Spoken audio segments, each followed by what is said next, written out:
સ્થાનિક સ્વરાજ્યની ચૂંટણી યોજાયા બાદ હવે આજે ખેડા જિલ્લા પંચાયતને પ્રમુખ, ઉપપ્રમુખ, કારોબારી ચેરમેન સહિતના હોદ્દેદારો મળ્યા છે. છેલ્લા ઘણા સમયથી ખેડા જિલ્લા પંચાયતમાં પ્રમુખ, ઉપપ્રમુખના હોદ્દેદારો નહોતા, કારણ કે ચૂંટણી યોજાઈ નહોતી.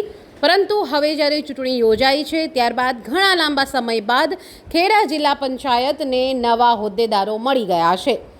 આજે ખેડા જિલ્લા પંચાયતની સામાન્ય સભા યોજાઈ હતી અને આ સામાન્ય સભામાં જ આખી પ્રક્રિયા જે છે એ જિલ્લા કલેક્ટરના અધ્યક્ષ સ્થાને યોજાઈ હતી, જેમાં ખેડા જિલ્લા પંચાયતના પ્રમુખ તરીકે હિતેશભાઈ તડવીની બિનહરીફ પસંદગી કરવામાં આવી છે, જ્યારે ઉપપ્રમુખ તરીકે પ્રવીણસિંહ સોઢાની પસંદગી કરવામાં આવી છે, તો કારોબારી ચેરમેન તરીકે વિકાસભાઈ પટેલની પસંદગી કરવામાં આવી છે.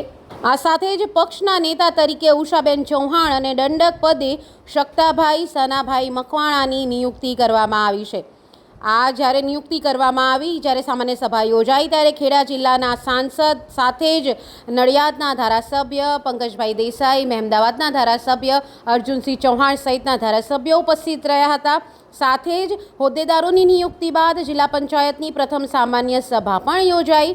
મહત્વનું છે કે ઘણા લાંબા સમય બાદ હવે ખેડા જિલ્લા પંચાયતને નવા હોદ્દેદારો મળી ગયા છે, ત્યારે હવે ખેડા જિલ્લાની જે હરણફાળ વિકાસ જે થઈ રહ્યો છે તેને હવે વધુ વેગ મળશે તેવી શક્યતાઓ વ્યક્ત કરવામાં આવી રહી છે.